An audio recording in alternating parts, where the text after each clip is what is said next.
చేతి తప్పు చేయించద్దు. చిన్నప్పటి నుంచి అమ్మ ఆనందం కోసం ఎన్నో అబద్ధాలాడాను. పక్కింటి వాడికి 60 మార్కులు వస్తే నేను 70 మార్కులు తిరిగి ఆవిడ సంతోష పెట్టేవాడిని. ఆవిడ సంతోషం ముందు అవన్నీ తప్పనిపించలేదు. నాకు 14 సంవత్సరాలు వచ్చేంత వరకు చాలా పేదరికంలో ఉండేవాళ్ళం. రోజుకు ఒక పూట తినడానికి కూడా కష్టంగా ఉండి ఆవిడ కడుపు మార్చుకొని మా నాన్న కడుపు మార్చి నాకు 3 పూట్ల తిండి పెట్టేదిరా. అందుకే ఆవిడ సంతోషం కోసం నేను ఏం చేయడానికైనా ఆలోచిస్తున్నాను.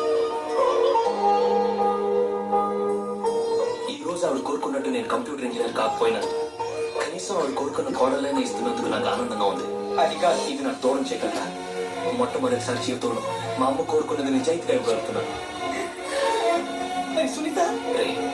ప్రపంచంలో ప్రేమించుకున్న వాళ్ళందరూ పెళ్లి చేసుకుంటున్నారా? ఇది ఓ స్వీట్ మెమరీగా మిగిలిపోతుంది తప్ప ఎప్పటికీ చేదు అనుభవం కాదు.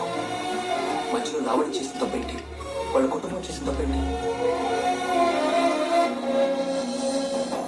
ఎంతో పెద్ద మనసుతో నేను వెయిటర్ అని తెలిసిన తను నాకు ఇవ్వడానికి ఇష్టపడ్డారు.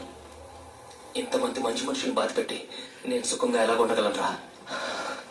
వద్దు, నా కోసం ఈ విషయం ఇక్కడితో ఆపేయండిరా ప్లీజ్.